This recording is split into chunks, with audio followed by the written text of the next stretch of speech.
In the end, the feud between Truman Capote and his numerous swans, those socialite ladies whose connections he valued and then stole for an unfinished work that would eventually be published, was about manners, about what should be kept private and what can be done and spoken in public. While the swans saw it as a crossing of boundaries and an airing out of things that should never have been presented for public consumption, the authors saw it as a way to represent the intimate reality of a wealthy society that many people only dare to dream to. It is impossible for Capote to have realized his friend Babe Paley was dying when he released Le Cote Basque, 1965. As evidenced by the opening scene of ice water in their veins, Babe's daily routine was not going to be disrupted by her cancer diagnosis. In fact, she remained devoted to dressing elegantly and acting like a hostess despite her condition. Her portrayal of normalcy, of a lovely life continuing despite difficult circumstances, was a component of her artistic quality that qualified her to be one of Capote's swans. While Babe stoically endures her treatment, reluctantly viewing it as an opportunity to make amends with her husband, who still shows her gifts and affection, we also witness how the other swans are enduring Anne Woodward's Demi Moore, passing after an extract from Answered Prayers appeared in Esquire. Following their attendance at Anne's funeral, when her son publicly entrusts Truman with her suicide, Slim, CZ, Lee, and Babe get together for lunch to talk about what comes next. The four appear to be a coven preparing for combat as they discuss how to best defeat the ruthless snake that is Truman while dressed in funeral black clothing. Lee informs her pals he's insidious, concurring with Slim that they should keep their distance and watch Truman's social life, the only one he's been concerned about lately, wither and die. Author John Robin Bates will use the meal to set up a discussion on why Truman's words touched such a raw nerve. Slim and Lee claim that his portrayal of those women dining at Le Cote Basque was rife with misogyny and that his writing was dripping with disgust. CZ is a little more forgiving, maybe because she survived most of it. She even objects to the social icing Slim recommends, saying it is harsh and purposefully little. Capote staged a conversation between his ersatz autobiographical narrator and a fellow character in the published version of Answered Prayers, a novel he never truly finished, though there have long been rumors of completed manuscripts being burned, stowed away, or perhaps read aloud but never committed to print. The character asks Capote directly if the novel he's working on is based on his socialite friends.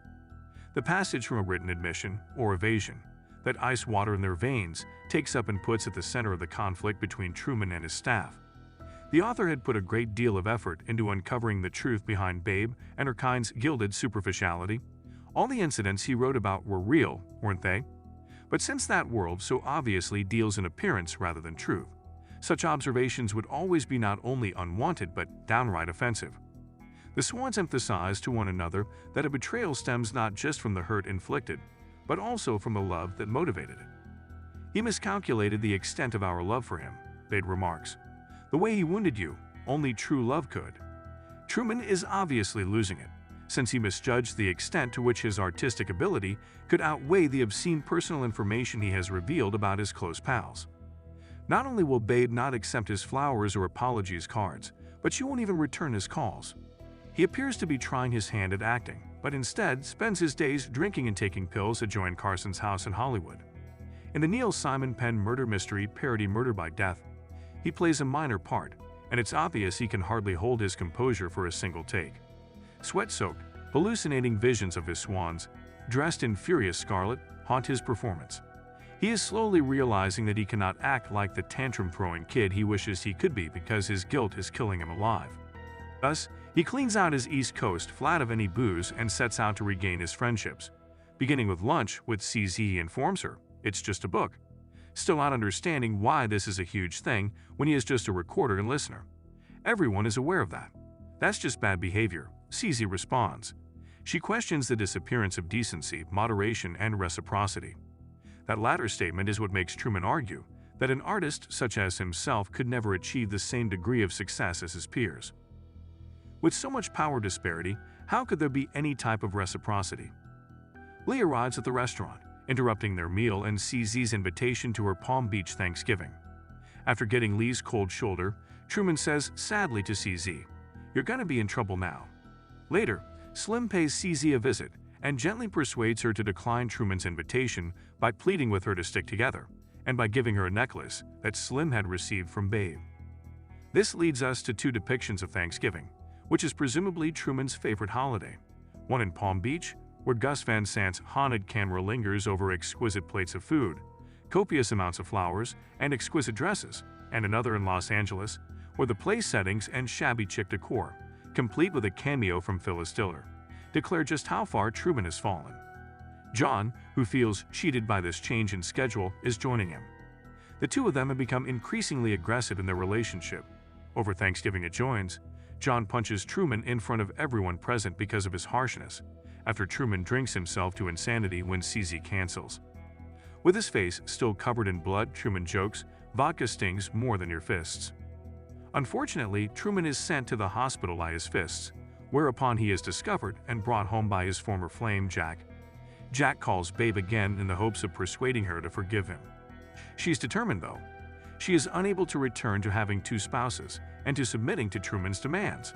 She quickly hangs up, leaving us to wonder how much longer Truman can continue in this manner, especially because those closest to him are constantly questioning what he has given them in return for their love, kindness, and generosity.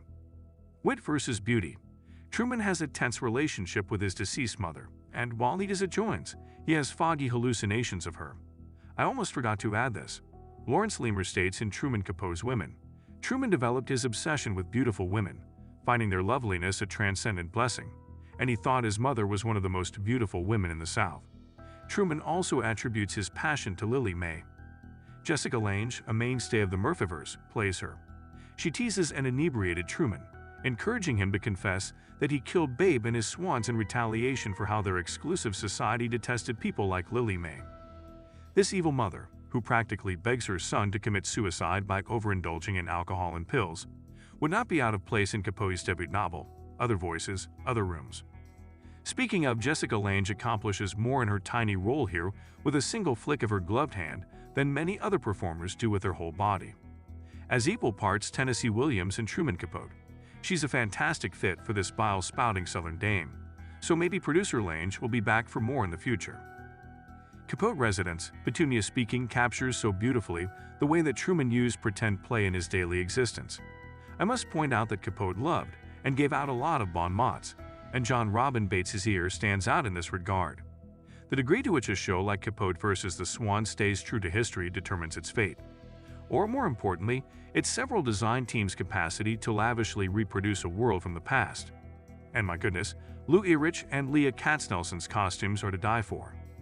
Which episode was my fave this time around? When Babe hears Jack calling from her house, she's wearing a delicate pink outfit that's enhanced with pearls. With this combination, it's easy to understand why Capote thought so little of Jackie Kennedy. To him, the First Lady was not as stylish as his many acquaintances, including Babe and Jackie's sister Lee.